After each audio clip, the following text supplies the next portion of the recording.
Bien, pues por lo que ya vamos sabiendo, con independencia de que un reactor biológico trabaje bien, la finalidad del reactor biológico no es solo oxidar la materia orgánica y eliminar ese sustrato, sino conseguir la suficiente formación de flóculos y unos flóculos con unas características lo suficientemente grandes, que les hagan lo suficientemente grandes como para que una vez que están en el clarificador puedan sedimentar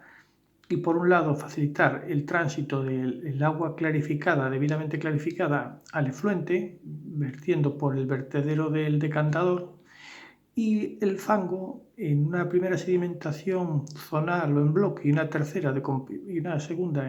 sedimentación por compactación sea capaz de depositarse en el fondo del decantador y de ahí ser extraída del sistema, parte para la recirculación al reactor biológico aportando biomasa y parte para los fangos en exceso de extracción del sistema para ser tratados, digeridos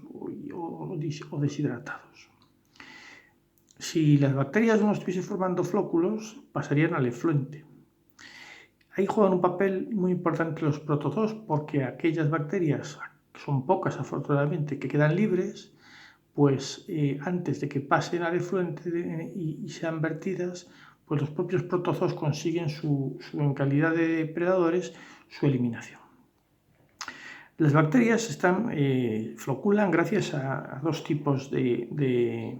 mecanismos. Uno, los propios polielectrolitos de origen natural que existen, como son los ácidos húmicos, que es una materia orgánica muy refractaria, de muy difícil degradación. Pues esos ácidos húmicos actúan como polielectrolitos naturales, formadores de flóculos. Y por otro lado influyen también ciertas sustancias excretadas por la pared celular, que son como auténticos polisacáridos muy complejos y ayudan a formar los flóculos.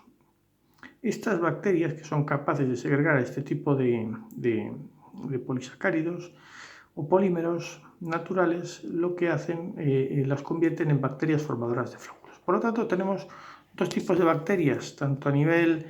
en una gran clasificación, que serían las bacterias formadoras de flóculos o de núcleos, y las bacterias filamentosas. Las primeras lo que facilitan es una microestructura y las segundas, las filamentosas, lo que facilitan es una macroestructura. Mediante las bacterias floculadoras o formadoras de núcleos lo que facilitan es facilitar el proceso de agregación y biofloculación. Facilitan esta situación creando un pequeño flóculo, generalmente esférico, muy pequeño y muy débil, con lo cual es muy fácil que sea como consecuencia de las turbulencias que se producen en el reactor, bien con las difusores o muy especialmente con las turbinas, que estos flóculos se nos degraden y se nos rompan. A nivel macroestructura, son las bacterias filamentosas las que originan una compleja red que une los flóculos pequeños a los que se unen estos flóculos pequeños y les consigue dar una resistencia mucho mayor, más fortaleza y que resisten los propios movimientos que se producen en el reactor. A diferencia de los flóculos esféricos y pequeños propios de los núcleos del flóculo, aquí tiene una estructura más irregular. En función de eso tendremos distintos tipos de flóculos. El ideal, que es cuando se produce una distribución adecuada de bacterias formadoras de flóculos y las bacterias filamentosas, que donde están todas en una proporción adecuada, se forman flóculos compactos, densos, grandes, fuertes y permiten una fácil separación del sobrenadante, limpia, que vierte a cauce, y el fango es capaz, el flóculo suficientemente pesado como para concentrarse y caer sedimentándose fácilmente. Otros son tipo punta de alfiler, cuando predominan las bacterias formadoras de núcleos, apenas hay filamentosas, y entonces son muy pequeños con un sobrenadante muy turbio.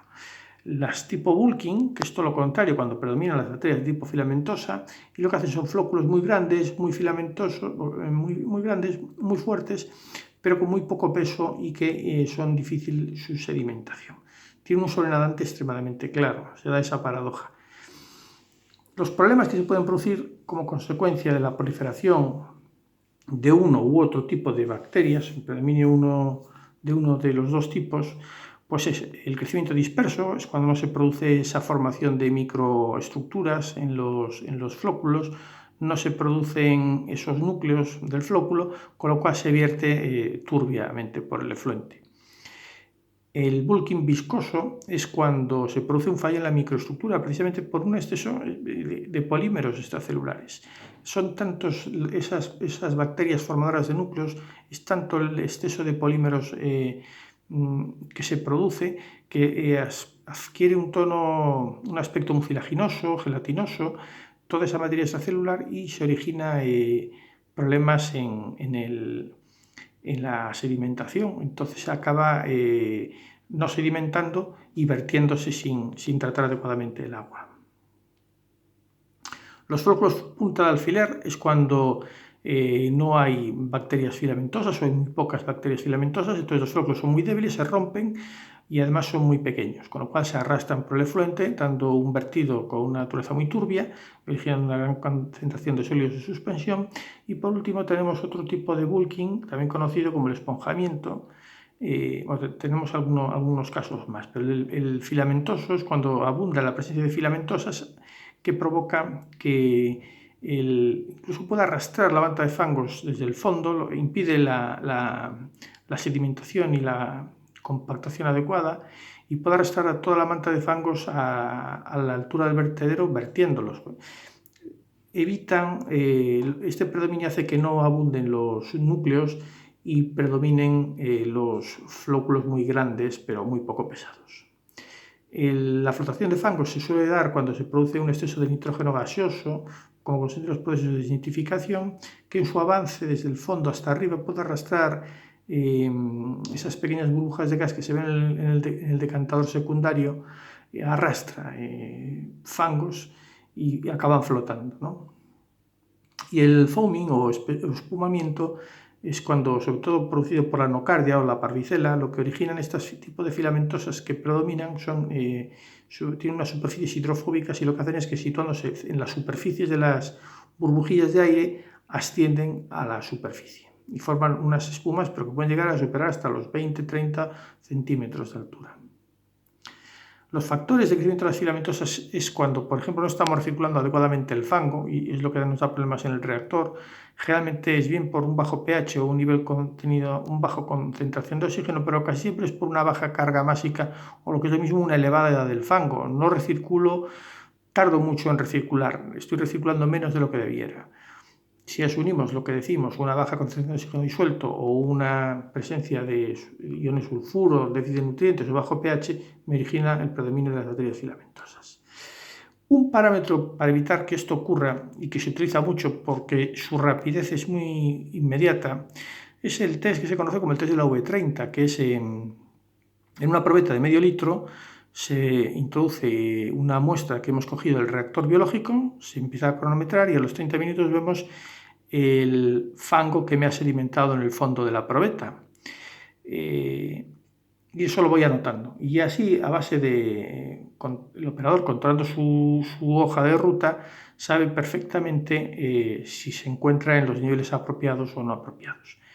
El índice de Mollmann es un indicador muy válido que no es otra cosa que dividir el volumen que ocupa el fango entre la concentración de sólidos que tiene ese fango, ese licor mezcla.